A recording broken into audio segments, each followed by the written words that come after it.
กับยัวในนอกประตูเลยเพราะว่าพาไอ้นนมาวันเกิดน้องน้ำพิงน้องพี่น้องเลยนี่ก็เป็นวันเด็กเนาะ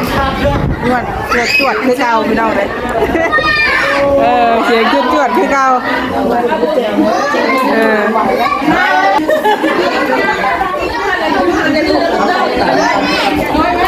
นั่งเทียงกันสรุปสร่อยอยู่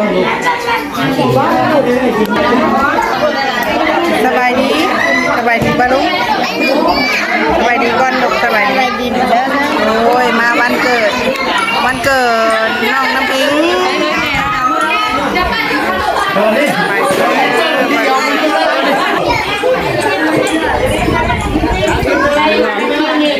มาหลายคนอยู่ได้พี่น้องเลยเนาะสบายดีเด้อนี่เด้อยังงงอยู่อ่ะยังงงน้ำเสียงอยู่อ่ะสบายดีน้องเชื่อโอ้ยสบายดีสบายดีแม่นู่นนี่ลูกสบายดีลูกเกลือเตะเนาะ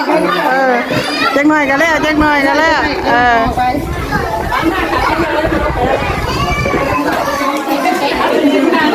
แห้งข้างบ่าเลยปิดบอลลู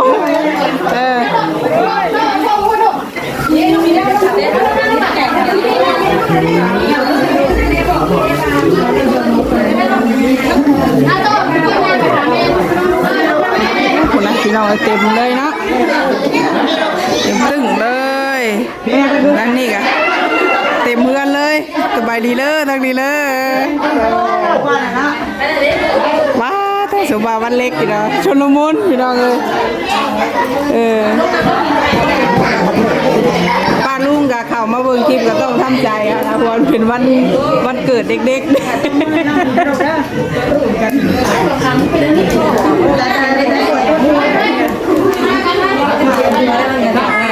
ตาต้มเมื่อยน้องเด้อกินอย่างเดียวนะไอ้นนท์กันบองแรงอีกยัง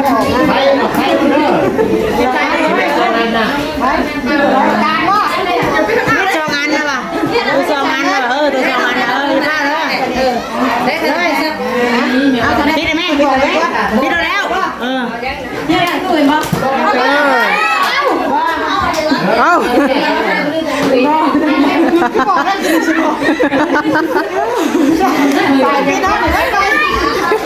ใจบิดเขาจ้องอยู่อะอยาก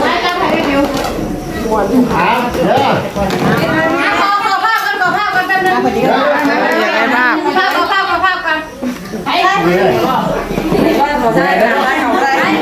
แล้วพวกป้าไปอยู่ไกลแท้ก็มาไปพ่น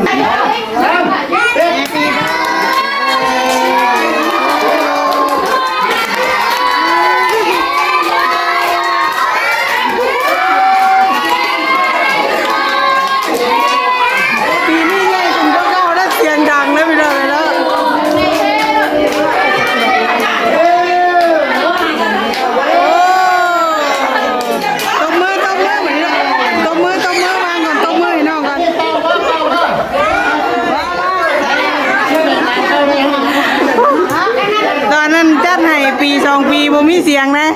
บัดนี้3 4 ปี5 ปีว่าละเสียงดังกว่านี้นะเปิดเลยมาล้มแล้วแหละเนาะ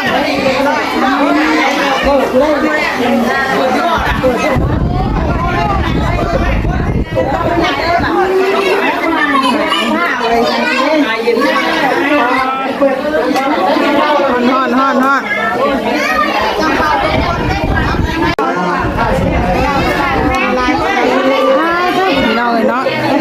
ชุนมุนเนี่ยจักหน่อย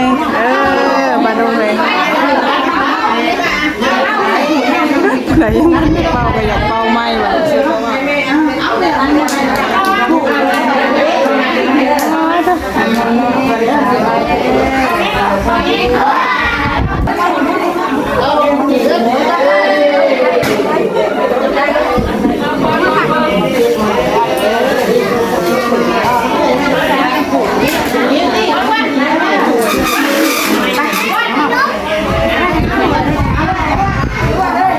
มาไปผูกแขนในน้องก็ดูบ้าง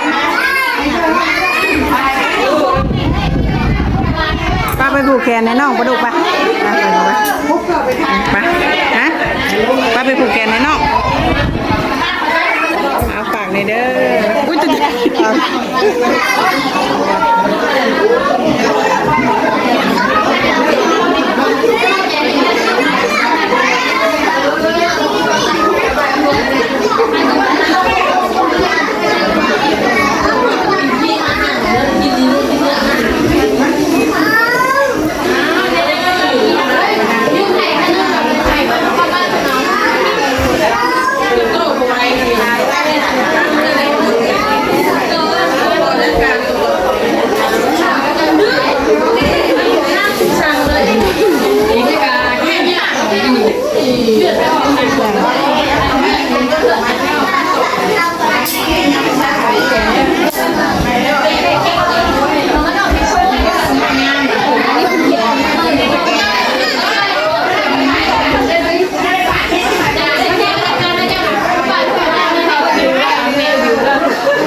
บอกนอกบ่ลูก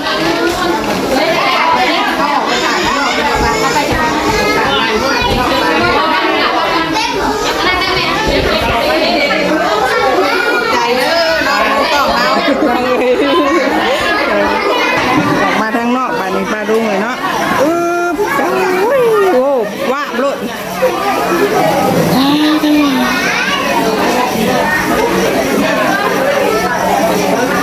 แล้วแนมหาอยู่กี่นี่นะว่าสิให้เป็นมือกล้องหาเว้นเอาเป็นพ่อนี่ก็แล้วแล้วโดยสบายดีโดยบายไปตามคิวยังได้หมักปุ้งเบิ่งมาขอน้ำเบิ่นก่อนจะได้หมักปุ้งเนาะยังเหลืออยู่เพราะหมักปุ้งนะตัดลงมาเลยแล้วบาดนี้ลูกหลานอย่างไรได้บาดนี้มาเอานะแม่ลูกล่ะใช่อยู่นอกคุณบ่นอกกับนี้เนาะป้าบันนี้ไปนั่งอยู่โต๊ะห้าบุป้าเติมห่อนพี่น้องเลยเพื่อแตน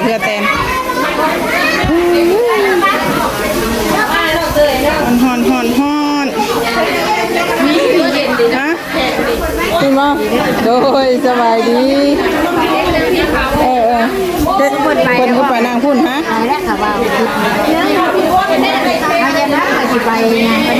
ใส่กองนะบางทีสเปดยังมาอยู่ตะเก้ากับ2 โมงบางเมื่อกะ9 โมงบ่พี่แดงยังวะต้อง3 โมง2 โมง3 โมงจาก2 โมงเป็น9 โมงมียังดอกนั่งไงพี่มานั่งพี่ดอกมานั่งพี่ก็ได้กินข้าววันนี้พี่น้องเนาะกินข้าวกินน้ำวันใช่โต๊ะทางคนกำลังแต่งไว้เปล่าไว้พี่น้องเลยเนาะเป็นไงทู่กินได้บ่ดกเลย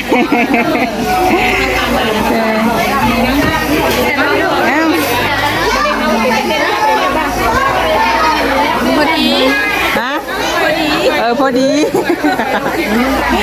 บ่เพชรนะนอนว่าเพชรบ่ได้เลยคนที่ว่าบ่เก่งนะ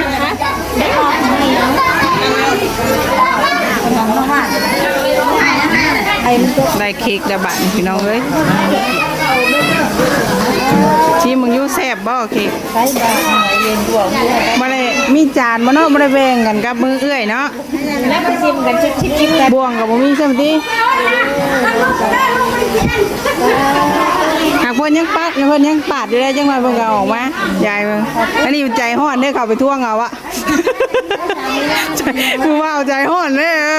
เข้าไปท่วงเอาอันนี้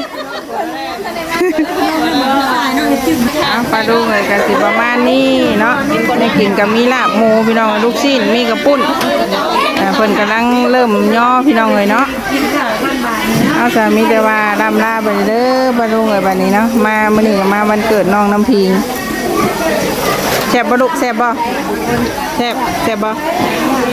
บ่เค้กอ่ะ ไปท่วงเอาพักนะใจห้อนนะวัยรุ่นพี่ดอเอาบอกปลาลุงนะลำลาปลาลุงไปนะสบายดีก่อนพี่แต่เบาเรื่องสบายดีห้องบริยินวะพี่ทั้งแม่พี่สบายดีโดยไปเลยเด้อพี่น้องไปแล้วเราไปลุงเลยเนาะสบายดี